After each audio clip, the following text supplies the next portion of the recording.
কখনো কি খেয়াল করে দেখেছেন রাতে ঘুম কম হলে আপনার পরের দিন সকালে শরীরটা অনেক বেশি ম্যাজম্যাজ করে, পিঠ ব্যথা যদি থেকে থাকে সেটা অনেক বেশি ফিল হয় এবং সারাদিন আপনি আসলে কাজে কর্মে ঠিকমতো মন দিতে পারেন না। এর একটা বড় কারণ হচ্ছে ঘুমের সাথে আপনার রিকভারি অনেক বেশি রিলেটেড।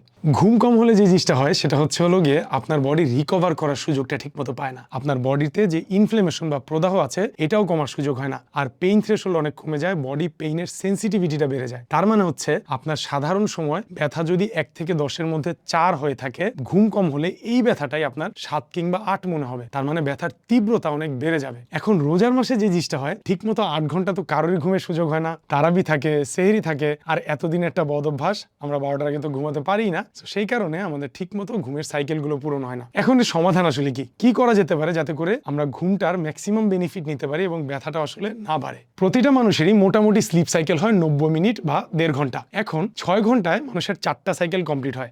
যেহেতু রোজার মাসে আপনি 4টা সাইকেল পুরোপুরি কমপ্লিট করতে পারছেন না, তাই আপনাকে যেটা করতে হবে, এক একটা সাইকেলের মাল্টিপল করতে হবে। আপনাকে 1.5 ঘন্টার মাল্টিপলে ঘুম থেকে উঠতে হবে। ধরে নিন আপনি 4:30টায় সেহরি করার জন্য ঘুম থেকে উঠছেন, তাহলে আপনাকে ঘুমাতে যেতে হবে 12টার সময়। 12টা থেকে 4:30 পর্যন্ত 4.5 ঘন্টা হয়, এতে পুরো ফুল 3টা সাইকেল কমপ্লিট হয়। আর আপনি যদি কোনো কারণে 12টায় ঘুমাতে না পারেন, 12:30টায় ঘুমাবেন না, ওয়েট করবেন নেক্সট সাইকেলের জন্য। তার মানে হচ্ছে হলো গিয়ে 1:30টা। আপনি 12:30টায় ঘুমাবেন না, 1টায় ঘুমাবেন না, 1:30টায় ঘুমাবেন। তার মানে আপনি যদি একটা সাইকেল মিস করেন, নেক্সট সাইকেলটার জন্য ওয়েট করবেন। এবং এটা অনেক রিসার্চ দ্বারা প্রমাণিত যে আপনি বেশিক্ষণ ঘুমানোর চাইতে যদি সাইকেল কমপ্লিট করে ঘুম থেকে উঠেন, তাহলে আপনার বডিটা অনেক বেশি রিকভার করবে। নিচে আপনারা কমেন্ট করে জানান রোজার মাসে আপনি ঠিক কটার সময় ঘুমাতে যান।